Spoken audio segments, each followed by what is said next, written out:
کہ رسول نے علی کو بلا دیا مجھے موقع نہ ملے. رسول نے اسی لیے تیسری مرتبہ اعلان کیا. تو آپ اجر رسالت کیا چیز ہے اور معدت کیا چیز ہے. رسول نے بارہا بتایا لوگوں تک یہ پیغام پہنچایا کہ اہل بیت کو پہچان لو, لیکن لوگوں نے اہل بیت کو نہیں پہچانا. لوگوں نے اہل بیت کو نہیں پہچانا. اگر پہچان لیتے تو کربلا نہ ہوتی.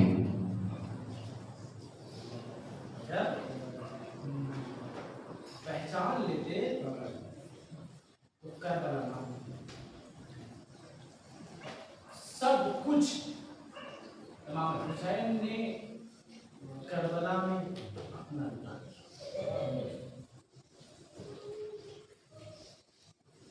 میں نے کل جملہ کہا تھا نا کہ گھٹ گھٹ کے مت ہو جائے,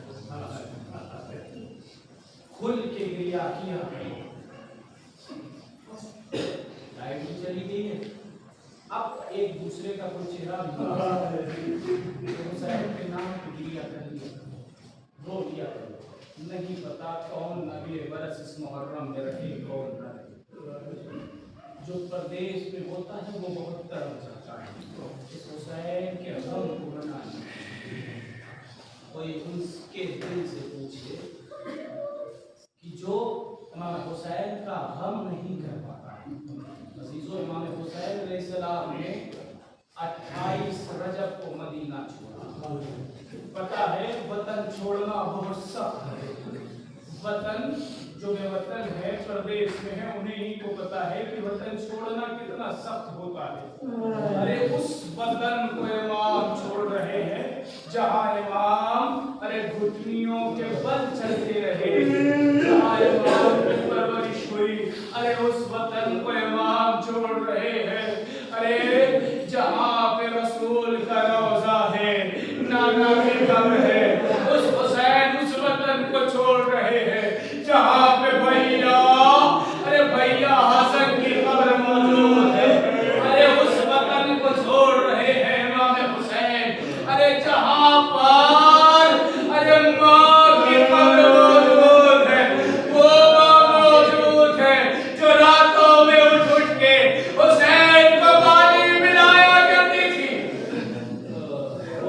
رو لیجیے بغل نہ کیجیے گا. کتنا سخت ہو گیا حسین کے لیے وطن چھوڑنا, کتنا سخت ہے حسین کے لیے وطن چھوڑنا.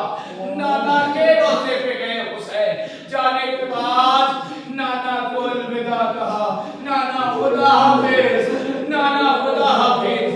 ارے نانا کو الوداع کر کے اب ماں کی قبر پہ آ رہے ہیں.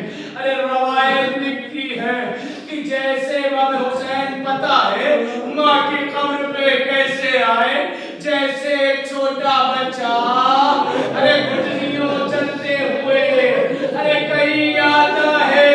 حسین گھٹنیوں کے بعد ماں کی قبر پہ آئے اور آنے کے بعد ایک جملہ کا اماں حسین جا رہا ہے.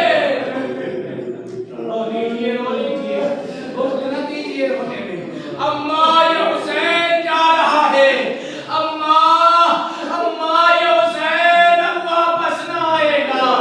اماں حسین واپس نہ آئے گا. ارے ماں سے فریاد کر رہے ہیں حسین. اماں آپ نے بڑی نازوں سے پالا تھا نا. اماں آپ بڑی آسانیاں آپ یہاں پہ سو رہی ہیں.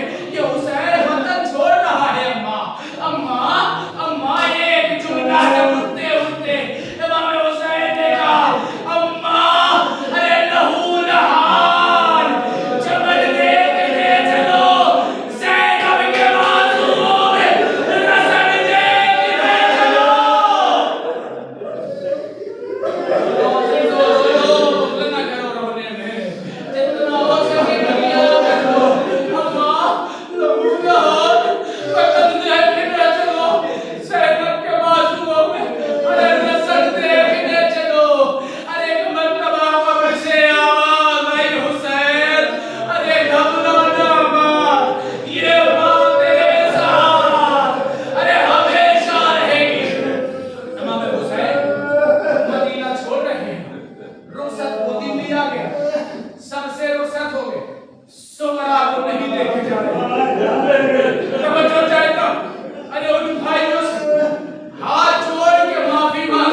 پیچھے دوڑتی ہوئی چلی آ رہی ہے. امام نے قافلے کو روکا. روکنے کے بعد سغرا کے قریب پہنچے. بس آخری فترہ رو لیجیے, جتنا ہو سکے رو لیجیے. سغرا کے قریب پہنچے.